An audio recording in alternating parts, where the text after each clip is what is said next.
Saputri nomor absen 4. Saya Aurin Hapsari, nomor absen 5. Saya Isna Husnul Marati Ardiana, absen 14. Kami dari kelas 12-1. Di sini kami akan mengerjakan ujian praktik bahasa Indonesia dengan talk show Bincang Cerita.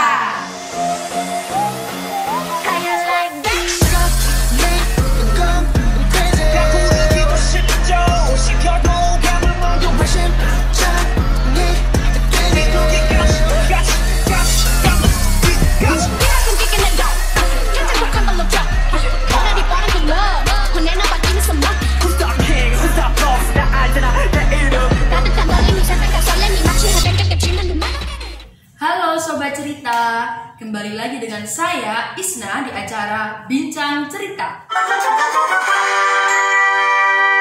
Apa kabar kalian semua? Semoga selalu dalam keadaan sehat-sehat ya. Nah, kalian udah nonton belum sih cuplikan video-video yang tadi? Pastinya udah gak asing lagi dong dengan lagu-lagu, dengan musik-musik yang kita tampilkan tadi. Yap, bener banget, tadi adalah cuplikan-cuplikan musik video yang berasal dari Korea atau yang biasa disebut dengan K-pop. Nah, kali ini kita akan bahas lebih dalam tentang dunia per-K-popan dengan dua teman saya, yaitu Kak Aurin dan Kak Aulia. Silahkan bergabung, Kak. Yeay! Hai Kak Aurin, hai Kak Aulia. Hai. Apa kabar nih, Kak? Baik, Alhamdulillah. baik. Alhamdulillah. Apa sih kesibukan akhir-akhir ini di tengah-tengah pandemi? Kesibukannya sama seperti hari-hari lainnya. Di kehidupan nyata saya kuliah, belajar, terus juga karena di rumah terus lebih ke main handphone lagi, dunia K-pop lagi, tiap hari. Iya, tiap hari ngelihat idola kita lagi gitu aja sih, muter-muter situ aja. Ya karena kan kalau situasinya kayak gini, kalau kita mau nongkrong sama teman-teman kan pasti nggak boleh lah inilah, jadinya ya udah balik lagi ke kamar, lihat handphone. Di handphone paling yang dilihat apa sih? Lagu, musik video, nonton ya. Jadi ya fun dulu aja gitu. Jadi ini Kak Aurin dan Kak Aulia kan K-popers ya? Iya. Sejak kapan sih kalian menjadi K-popers dan bagaimana cerita awalnya kalian sampai jadi K-popers? Waktu itu tahun 2018 sih, aku lihat-lihat apa sih acara musik Breakout, ada yang tahu nggak Breakout? Iya, yang di net. Yang di net, Iya. yang Boy William. Iya, itu dulu aku lihat itu tuh ada kayak apa namanya musik video dari NCT yang Touch. Nah di situ tuh aku lihat dan tertarik sama musiknya tuh lucu, terus warna-warni kan musik videonya. Terus akhirnya ya mulai pengen tahu lebih dalam sih di situ di tahun 2018 waktu lihat Breakout itu. Kalau saya sendiri kayaknya tahun 2018 ada Asian Games yang di Indonesia kan? Ya. Ya itu salah satu guest star utamanya itu K-pop, yang kebetulan salah satu grup yang saya stand sampai hari ini yaitu iKON. Oke, ngomong-ngomong, hal apa aja sih yang pernah kalian lakuin atau yang pernah kalian beli gitu buat idola-idola kalian? Kayak misal apa sih, light stick ya kan, Iya, buat toset, light stick, album atau apa gitu misalnya. Kalian pernah beli hal-hal kayak gitu, Kak?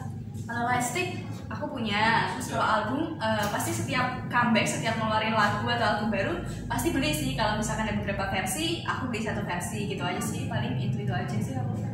Kalau saya ya yang jelas lightstick ada, sama waktu itu pernah nonton konser di Jakarta yang diadain di Jakarta gitu.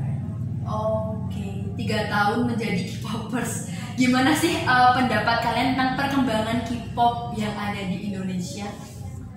Untuk saat ini saya rasa perkembangan K-pop di Indonesia tuh sangat pesat ya, karena ya kondisi balik lagi, orang-orang juga pengen nyanyi hiburan, dan K-pop tuh udah salah satu hal yang tepat banget gitu loh buat jadi pelarian kayak gitu. Yeah.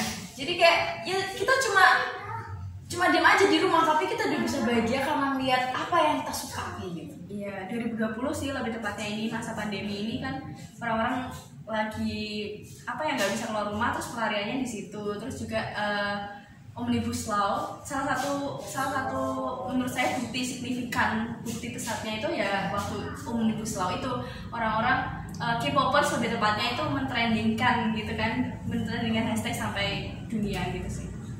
Omnibus Law itu kalau nggak salah Oktober ya kak, Iya. trendingnya. Nah itu saya kan pernah baca tuh di artikel waktu tanggal 4 Oktober itu grafiknya, grafik hashtagnya Omnibus Law itu masih stagnan, masih stabil gitu. Lalu waktu 5 Oktober, tepatnya pukul jam 6 malam itu langsung melejit pesat banget gara-gara dibantu oleh K-popers, para K-popers bahkan nggak cuma di Indonesia, di dunia juga, di mancanegara juga. Itu gimana sih kak ceritanya kok bisa sampai ke luar negeri? Apa kalian juga ikut berpartisipasi? Apa kalian juga ikut menaikkan hashtag tersebut?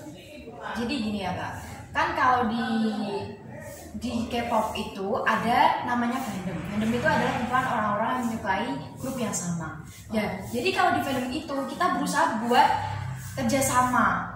Buat kalau biasanya di hari biasa kita naikin viewers di YouTube itu, kalau enggak ya naikin trending di Twitter. Kalau salah satu idol kita tuh ada yang mungkin birthday atau kelulusan kayak gitu sih. Jadi ya Makanan sehari-hari. kalau naikin trending tuh makanan sehari-hari. Iya, ya, jadi kita kerjasama sih, kayak akun-akun besar tuh berperan penting banget, kayak akun-akun yang punya banyak pengikut itu pasti mereka menyuarakan, ayo memberitakan, ayo kita gini-gini tanggal segini gitu. Jadi kayak kerjasamanya kerasa banget.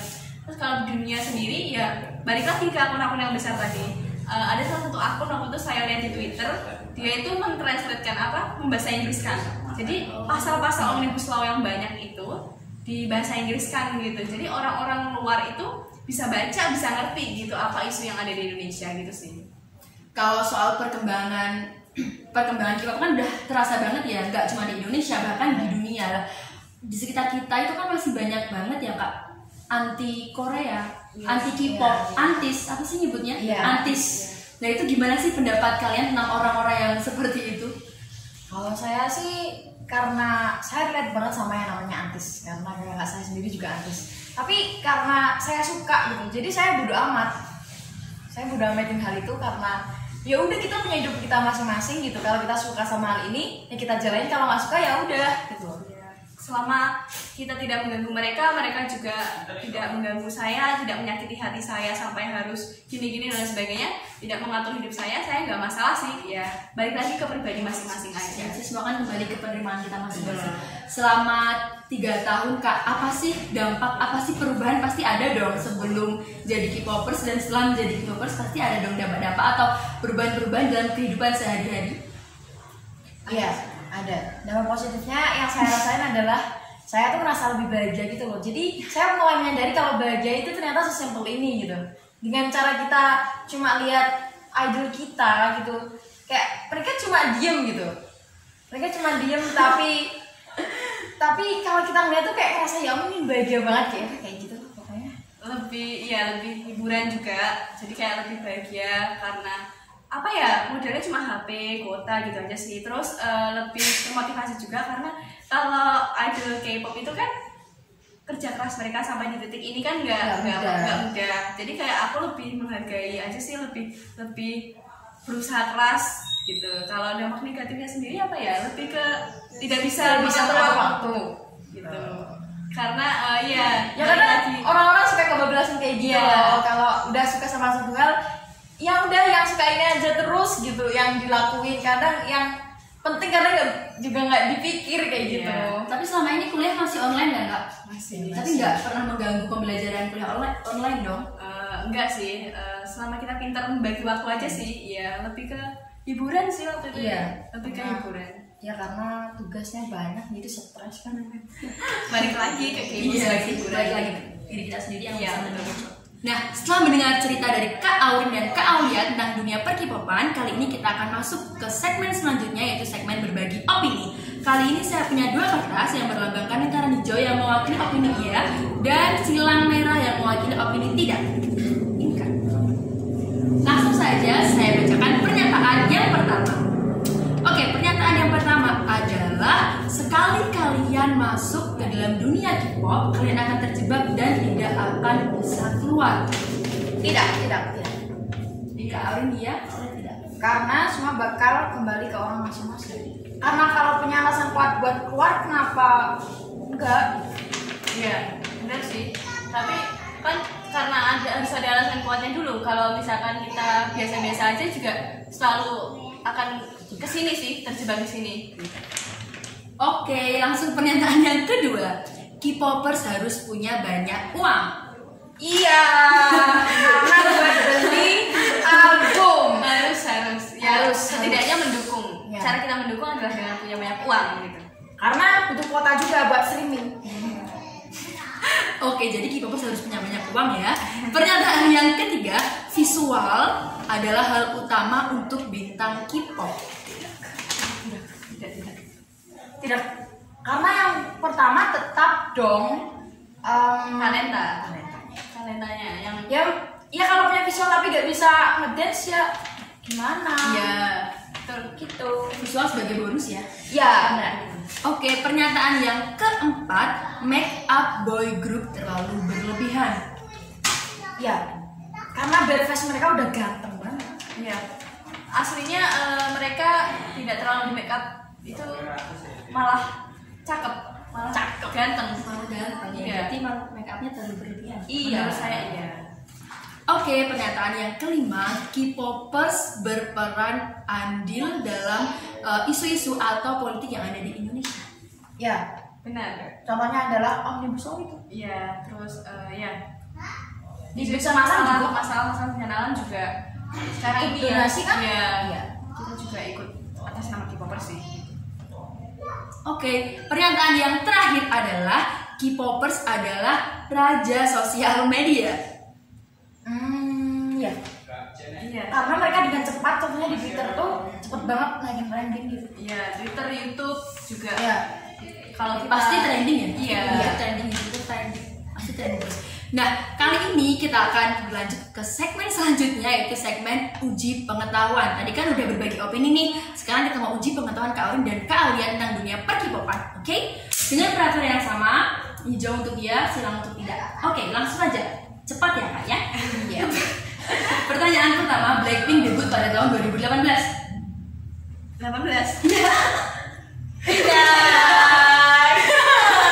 Jadi Blackpink itu debut tahun 2016. Oke. Nomor 2, boy group Seventeen beranggotakan 17 orang. Tidak. Masa penting beranggotaan, bro? 13. Kenapa namanya Seventeen ya?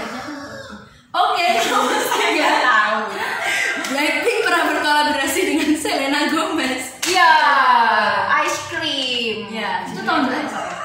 2020. Oke, baru aja berarti ya? Iya. Oke, pertanyaan keempat, lightstick pertama dipelopori oleh boy group Big Bang. Ya. Betul. Ya. Bentuknya bunga. Iya. Bunga. Iya. Keren banget, no? Pertanyaan kelima, Super Junior adalah boy group pertama di Korea Selatan. Tidak. Salah. Karena Super Junior itu Gen 2. Iya. Iya, Gen 2. Generasi Ya, generasi. Yang pertanyaan keenam, BTS berasal dari SM Entertainment. Tidak. BTS dari Big Hit. Oke, dari Big Hit. Yang ketujuh, pertanyaan ketujuh, idol Korea tidak diwajibkan wajib militer. Salah.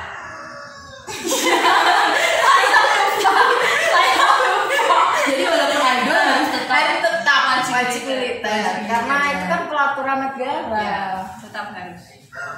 Oke, pertanyaan yang terakhir, NCT Dream pernah melakukan konser di Indonesia pada tahun 2019. Iya. Iya. Iya. Iya. Oke, dari 8 pertanyaan. Ternyata Kak Aurin dan Kak Aulia betul semua. Memang tidak dilakukan lagi ya, memang K-popers emang udah pintar dalam hal-hal dunia per-K-popan. Oke teman-teman, kali ini sampai di sini dulu bincang-bincang kita hari ini. Terima kasih untuk Kak Aulia dan terima kasih untuk Kak Aurin menemani kita hari ini dalam membahas dunia per-K-popan. Oke, sampai jumpa.